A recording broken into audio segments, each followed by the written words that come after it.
গোপালগঞ্জের মানুষের কাছে আমি একটা অভিযোগ দিয়ে যেতে চাই, সেটি হচ্ছে আমরা বাংলাদেশের অত্যন্ত একটা কর্তৃত্ববাদী শাসনের সময় ফাঁসিবাদের উত্তল দিনে লড়াই করেছি, রাজপথে মিছিল করেছি। সেই মিছিল করতে গিয়ে আমাদের রক্ত ঝরেছে, আমরা হামলার শিকার হয়েছি, আমরা মামলার শিকার হয়েছি, আমাদের শারীরিকভাবে মানসিকভাবে আঘাতপ্রাপ্ত হয়েছি, কিন্তু হাল ছেড়ে দেই নাই। আমরা আমাদের ব্যক্তিগত স্বার্থ চরিতার্থ করার জন্য আমরা এই আন্দোলন সংগ্রাম করি নাই। আমরা গণতন্ত্র, ভোটের অধিকার, মানুষের মৌলিক অধিকার প্রতিষ্ঠার জন্য গত এই ফাঁসিবাদ বিরোধী লড়াই করেছি। আমরা আজকে আপনাদের কারো সন্তানের মতো, কারো ভাইয়ের মতো আমরা এখানে এসেছি।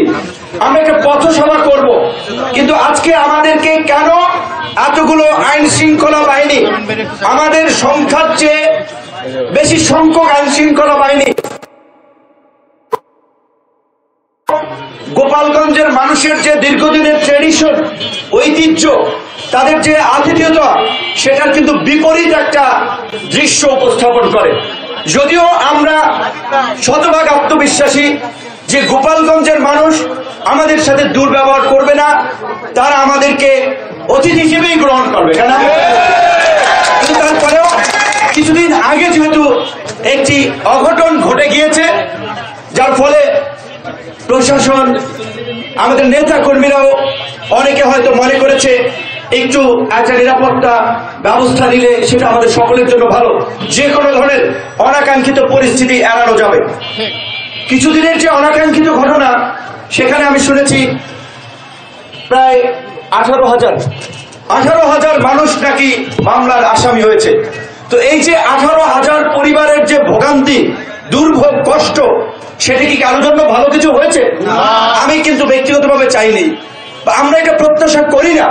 সুতরাং আমি আমার প্রিয় গোপালগঞ্জের ভাই বোনদেরকে অনুরোধ করব, আপনারা দেখেছেন গত 16 বছরে আওয়ামী দুঃশাসনে অসংখ্য মা বোনের কোল খালি হয়েছে, আমাদের অসংখ্য ভাই বোনেরা গুম হয়েছে, 6 শতাধিক মানুষ, 3,500 মানুষ বিচার বহির্ভূত হত্যাকাণ্ডের শিকার হয়েছে।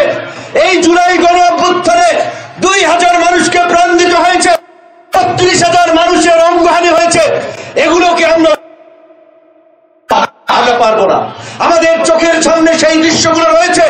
আপনারা সোশ্যাল মিডিয়াতে যান, ফেসবুক, টুইটার, ইউটিউব, বিভিন্ন ডকুমেন্টারি দেখেন কিভাবে নিষ্ঠুরভাবে ওই এপিসিতে গোপালগঞ্জ থেকে আমরা দেখেছি আমাদের ছাত্র নেতাদের যেমনি ভাবে জীবন রক্ষা করা হয়েছে, ওই একই এপিসি থেকে ইয়ামিন নামক একজন তরুণকে মেরে রক্তাক্ত করে এপিসি থেকে ফেলে দিয়েছে।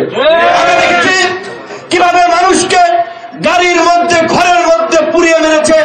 এই পৈশাচিকতা, বর্বরতা যারা চালিয়েছে এবং এর সাথে যারা জড়িত, তাদের বিচার অবশ্যই এদেশে হবে। সেই অপরাধে যারাই জড়িত থাকুক, সেই দুর্বৃত্তায়নে যারাই জড়িত থাকুক, তারা দেশের শত্রু, জাতির শত্রু, মানবতার শত্রু। তাদের বিচার যদি না হয়, আগামীতেও একই জিনিসের পুনরাবৃত্তি হবে।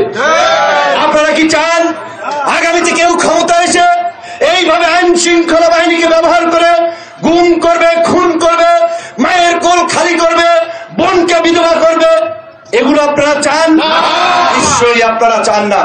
তাই আজকে আমি আমার বক্তব্যের শুরুতেই বলেছি, ইতিহাস, ঐতিহ্যের অবিচ্ছেদ্য অংশ গোপালগঞ্জ, আমাদের বাঙালির মুক্তি সংগ্রামের অবিসংবাদিত প্রাণ পুরুষ শেখ মুজিবুর রহমান থেকে শুরু করে সাংবাদিক ও বামপন্থী রাজনৈতিক নেতা নির্মল সেন, ইতিহাসবিদ রমেশ চন্দ্র মজুমদার, মতুয়া সম্প্রদায়ের হরিচাঁদ ঠাকুর থেকে শুরু করে বাংলাদেশ জাতীয় ক্রিকেট দলের রকিবুল হাসান, সঙ্গীত শিল্পী ফিরোজা বেগম, চলচ্চিত্র পরিচালক কাজী হায়াত থেকে শুরু করে অনেক জ্ঞানীগুণী ব্যক্তি এই মধুমতির তীর বিধৌত এই গোপালগঞ্জে জন্মগ্রহণ করেছে।